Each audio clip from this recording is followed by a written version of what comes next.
question to introduce me. Perhaps that was only in order to put off the fatal moment.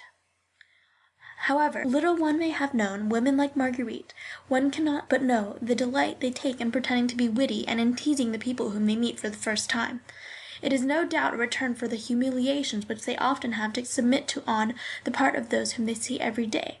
To answer them properly, one requires a certain knack, and I had not had the opportunity of acquiring it. Besides, the idea that I had formed of Marguerite accentuated the effects of her mockery. Nothing that came from her was indifferent to me. I rose to my feet, saying in an altered voice, which I could not entirely control, "If that is what you think of me, madame, I have only to ask your pardon for my indiscretion, and to take leave of you with the assurance that it will not occur again." Thereupon I bowed and quitted the box. I had scarcely closed the door when I heard a third peal of laughter. It would not have been well for anybody who had elbowed me at that moment. I returned to my seat. The signal for raising the curtain was given. Ernest came back to his place beside me. "What a way you behaved!" he said as he sat down. "They will think you are mad." "What did Marguerite say after I had gone?" "She laughed and said she had never seen anyone so funny. But don't look upon it as a lost chance. Only, do not do these women the honor of taking them seriously. They do not know what politeness and ceremony are. It's as if you were to offer perfumes to dogs. They would think it smelled bad, and go and roll in the gutter." "After all, what does it matter to me?" I said, affecting to speak in a nonchalant way. "I shall never see this woman again, and if I liked her before meeting her, it is quite different now that I know her. Bah! I don't despair of seeing you one day at the back of her box, and of bearing that you are ruining yourself for her. However, you are right, she hasn't been well brought up, but she would be a charming mistress to have." Happily, the curtain rose, and my friend was silent. I could not possibly tell you what they were acting. All that I remember is that from time to time I raised my eyes to the box I had quitted so abruptly, and that the faces of fresh visitors succeeded one another all the time. I was far from having given up thinking about Marguerite.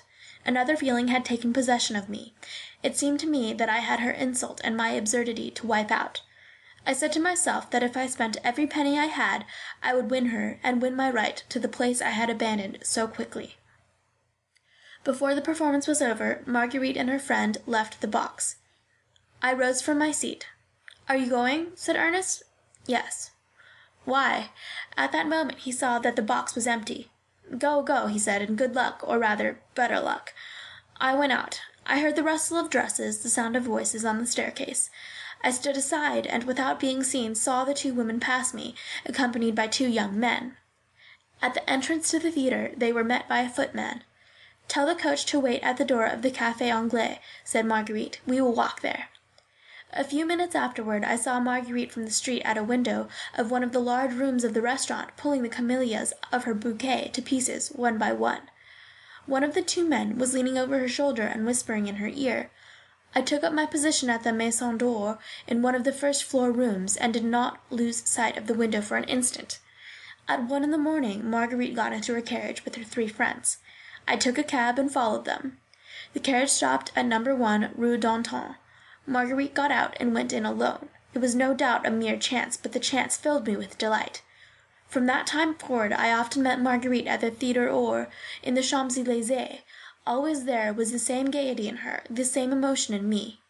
At last a fortnight passed without my meeting her. I met Gaston and asked after her. "Poor girl, she is very ill," he answered. "What is the matter?" "She's consumptive, and the sort of life she leads isn't exactly the thing to cure her. She has taken to her bed, and she is dying." The heart is a strange thing. I was almost glad at hearing it. Every day I went to ask after her, without leaving my name or my card. I heard that she was convalescent and had gone to Bagnères. Time went by, the impression, if not the memory, faded gradually from my mind. I travelled, love affairs, habits, work took the place of other thoughts, and when I recalled this adventure, I looked upon it as one of those passions which one has when one is very young, and laughs at soon afterward. For the rest, it was no credit to me to have got the better of this recollection, for I had completely lost sight of Marguerite, and, as I told you, when she passed me in the corridor of the Variété, I did not recognize her. She was veiled, it is true, but veiled though she might have been 2 years earlier, I should not have needed to see her in order to recognize her. I should have known her intuitively. All the same, my heart began to beat when I knew that it was she, and the 2 years that had passed since I saw her, and what had seemed to be the results of that separation, vanished in smoke at the mere touch of her dress. Chapter 7.